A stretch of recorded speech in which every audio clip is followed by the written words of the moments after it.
So chances are, if you've been doing your preparation and your research for your Amazon interview, you will come across various websites that show you questions that they suggest are Amazon interview questions. And they may specifically say that they're questions from the Amazon interview question bank. So I'm going to use this session to talk to you about how I think you should use the questions that you identify on your web search, and maybe give you a little bit of advice on what to believe is authentic and what to not believe is authentic. Before we go any further, just a couple of things to say. Number one, my dog is in the room. She's a very large German Shepherd, so she's noisy. So I apologize if you hear groans and grumblings and shifting and wobbling of cameras. That'll be her. The other thing to say is I do and have created a whole bunch of notes for my entire channel to save you time documenting everything. It was quite a common request I got, so you can get the link to that in the description below if you are interested. Okay, so getting back on track then, these questions from the Amazon interview question bank. Let's start with what the Amazon interview question bank actually is. Well, Amazon, when it's training its new employees to become interviewers and as support materials for existing employees that are interviewers, has some really, really good, clear documentation. And the Amazon interview question bank forms one of those pieces of documentation. As I'm sure you know at this point, particularly if you've been watching my channel for a while, the Amazon process is to interview candidates based on its 16 leadership principles. And what the Amazon interview question bank does is aligns between 9 to maybe 15 different questions to each of those leadership principles. Now, at some point, somewhere, someone centrally, someone nice and senior has decided that these are the questions that would help extract the data, the specific data that they are looking for, that would demonstrate the behaviors that they're looking for to align to the particular leadership principles. What an interviewer will do ahead of an interview is go and look at the Amazon interview questions as aligned to the leadership principle that they've been assigned.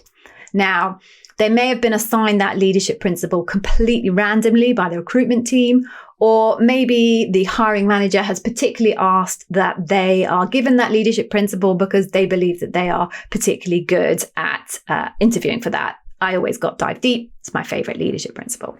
Okay, so they have their assigned leadership principle. They'll go to the AIQB and they will pick the questions that they want to ask in interview. Now, the reality is, humans being humans, likelihood is that they will go to their favorite questions from that particular leadership principle. I know it sounds weird to have a favorite question, but I promise you, almost every experienced interviewer at Amazon will have their own preferred go-to 1 or 2 questions from each of the leadership principles. So that'll be one way they choose their questions. Hopefully they'll have done their due diligence, and if they are interviewing you in the final stages, they will go back and look at the previous interview notes and look at the questions that were asked of you at those interviews and either discount questions because they've already been asked, or maybe there's something in those notes that suggests that they might want to ask you a particular question. People who pass candidates on from one round to another do sometimes place a particular note in the records to say, I think you should explore this particular area for the benefit of the next interviewer. So that's another way they might do it. Another thing that they might use to help guide them towards the right question to ask you is to then maybe look at your resume and see if there's anything in your resume that suggests that a particular specific question or area of exploration is going to be useful. So that's generally how interviewers will use the AIQB and come up with the questions that they want to ask you at interview. Now, there is actually an exception to that process, and I'll fill you in on that a little bit later. Okay, so now you know kind of how the AIQB fits into things. Let's talk about whether the questions that you've come across are actually genuine questions that have come from inside Amazon. Having done the research myself, and I do have another video on this, sometimes yes and sometimes no. It's important to note that the Amazon interview question bank is actually a confidential Amazon document? I get people asking me to give it to them all the time, and my answer is no, because it's a confidential document and it is covered by the confidentiality clause that is written into every single Amazonian's, what's that thing called? Contract. Written into everybody's contract. So if you're an Amazonian and you're watching this, go check out your contract, because the confidentiality clause definitely covers the AIQB. However, some people are happy to take that risk and have shared contents from the AIQB. I've definitely found questions online that are pretty much verbatim out of the AIQB. I know it off by heart. I did so many interviews, you can't help but memorize that. So maybe it could be authentic. Someone may have chosen to take that risk. There are other questions out there that are questions that were probably asked by an interviewer to a specific Amazon candidate about a specific role. But you can tell when you read them that they're obviously very job specific. So when you read these questions, do cast that critical eye over it and ask yourself, could anybody in any role in the entirety of the Amazon organization, from the software development engineers to the brand managers to the finance team to the person who runs the Amazon spheres and is a horticulturalist, could this question be asked of any of them? If the answer that you come up with, well, no, actually, I figure probably only a couple of job families would this question make any sense, chances are it is not a question from the AIQB. And then there's another group of questions which are just completely bonkers, and there is no way they are a question that has come out of the Amazon interview question bank. And you can generally tell those because you just have to ask yourself, would someone very senior in leadership in Amazon come up with this question? Would someone who is paid, I don't know, $700,000 a year, would they come up with that question? And if you can get yourself comfortable that someone with that level of seniority is going to come up with that question, then yeah, maybe chances are they came from Amazon. The ones I've seen, you'd look at it and you go, my 5-year-old wouldn't ask this question. So I don't have a 5-year-old anymore. She's now 11. Anyway, you can get a sense of whether actually that's going to be something that you would expect to get in your Amazon interview. Okay, so let's say you have used your good judgment. You've found these questions somewhere online. I do not want to know where you found them. You found these questions and now you want to see if you can use them. Fair enough. So my suggestion about how you use these questions is maybe a bit different from what you'd expect. So as I mentioned, there are between 9 and 15 different questions within the AIQB for all 16 of the Amazon leadership principles. Quickly, you can start to do the mental math and you realize you're getting to big numbers of questions. It's actually, I think, 148. I counted them. So there are 148 possible questions that you could be asked from the Amazon interview question bank. Now, realistically speaking, could you come up with, because this is what many people try to do, could you come up with an example for every single one of those 148 questions? No. Or at least if you could, they're not all going to be really, really good examples. If you are early on in your career, the chances of coming up with 148 really good examples is almost impossible, given the amount of time you've been actually in the workplace. But even if you're old like me and you've been around in working for 20 odd years, you're still going to have a problem, because when you are providing your answers in an Amazon interview, you need to give answers that reflect the scope and complexity of the role that you're applying for. So sure, I could go back 15 years to come up with an example to match a specific question, but it's not going to be an example that matches the scope and complexity of the role. And therefore, that's not an answer that would actually take me to a point where anybody consider me to be bar raising. The other reason why you're not going to want to come up with 148 different examples is you're never going to remember them.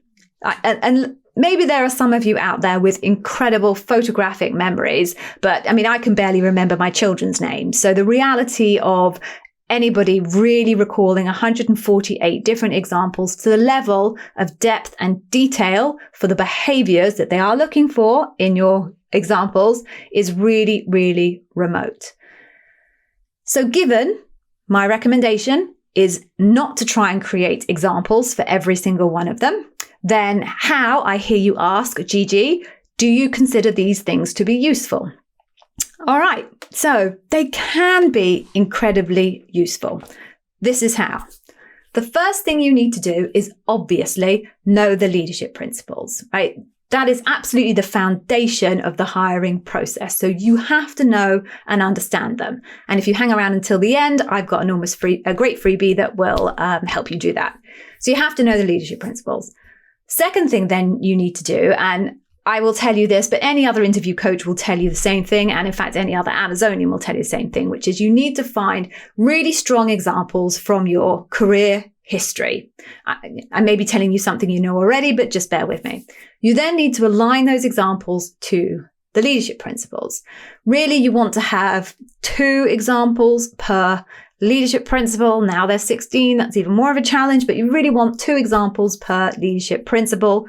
An individual example could have multiple facets of different leadership principles in it, and you can kind of use it for one sometimes or maybe use it for another. But ultimately, you're going to need a minimum of 2 examples per leadership principle. Then you need to structure a narrative around the STAR model. I prefer the STAR-E model. Throw an I onto the end of it for improvement. If you want to know about that a little bit more, please check out my video, which is about the hidden Amazon leadership principle. But you structure your narrative around the situation, the task, the action, the result, and the improvement. That is your core response, right? That's what you've shaped and created for yourself against a particular leadership principle. Then, and this is the useful bit when it comes to these 148 different questions that you found from obviously a very trustworthy site, is that you can then take those individual questions and use it to practice recrafting your narrative that you've already constructed to align to the question. So effectively, you can build a skill where you can very quickly, in the moment, enhance elements of your example that you've got pre-created, or finesse elements of the example that you've already got created to align to the question. Now, I think this is probably the most critical core skill when it comes to interviewing, is to find a way to take your core preparation and adapt it so that it's a really, really good match for the question that you're asked. If you can nail that skill, the truth is you'll only need that core set of responses that will then serve you for all of the different questions. So it's certainly something that you can practice yourself, write it, you've got the question written down, you know the answer that you've structured in your head, your STAR, and then you can have a go at articulating how you might reshape your core to reflect that question. Another great thing to do, and it really works very, very well and at its best if you do this, which is just to get someone to practice with you. So get them to fire at you combinations of the questions in the Amazon interview question bank, and you can, on the fly, not knowing which one's coming at you, make your effort to adapt. But honestly, the very strongest interviewees have this as an absolute core skill. So I said a little bit earlier that I would tell you about the exception to the rule when it comes to the process of picking the question from an interviewer's point of view. So the exception to this rule is interviewers can actually make questions up themselves. Make them up themselves completely. Amazon does not actually require people to use the Amazon interview question bank. Now, many do, because actually the questions are very, very well thought through, and therefore they tend to get the data that you look for as an interviewer. But there are plenty of people that come up with their own versions of questions. So that 148 that I just spoke to you about becomes an infinite number of questions that you can no way predict. Which is why when I said to you a few minutes ago that being able to adapt on the fly and reshape your already created narrative to a particular question becomes so important. Because even if you were one of these people with this fantastic photographic memory, You may well find someone makes up a question themselves, and then you are completely stuck. The other thing to note is that sometimes Amazonians, when they make up the questions, they find themselves, maybe accidentally, maybe on purpose, creating questions that actually bring together two different leadership principles. So I'm going to make up an example of a question here. This is not from the Amazon interview question bank. Amazon legal people promise you it's not. Tell me about a time where you had a really interesting new idea, but you then had to convince the rest of your team to go along with it. Okay, so what I've done there is I've combined invent and simplify.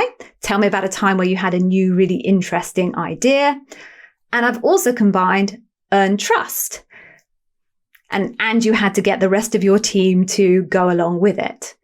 Now, that's not a question from the AIQB because it brings together two leadership principles. Generally, they're focused on one leadership principle. Now, unless you, in your preparation, got incredibly lucky and the example that you came up with from your career history, which had multiple leadership principles associated with it, happened to be the beautiful combination of invent and simplify and earn trust, you're going to be in trouble because you're not going to have one aligned to both those at the same time. So you're going to have to find a way to pick either an earn trust example that you have and find a way to finesse into it the innovative idea, or you find your invent and simplify example and find a way to finesse into it the earn trust element of the question. It's not easy. It's a core skill, and it's a very real possibility that you will get asked questions that are a combination of leadership principles, and very likely that you'll get questions off the book. Certainly when my candidates are coming back to me and asking me how I would interpret questions that they were asked on their interviews, I'm sitting there looking at it and going, that's not an AIQB question. On balance, recently, it's been about 50-50. 50% coming from AIQB, 50% completely made up. So get these questions by all means. I always say never reject any resource unless they're rubbish questions and they're not real, but never reject any resource, but use that resource well. Do not try and prepare an answer for every single one of them. It just won't work, but do use them as a practice tool. Now what you need to do is click on this link here and go and grab yourself one of my free Amazon Interview Wiz Academy Customer Obsession Masterclasses. Watch that and you will nail every single customer obsession question asked of you at your Amazon interview. Or if you'd like to do that later, check out this video here for more great Amazon interview bar raiser tips on interview strategy.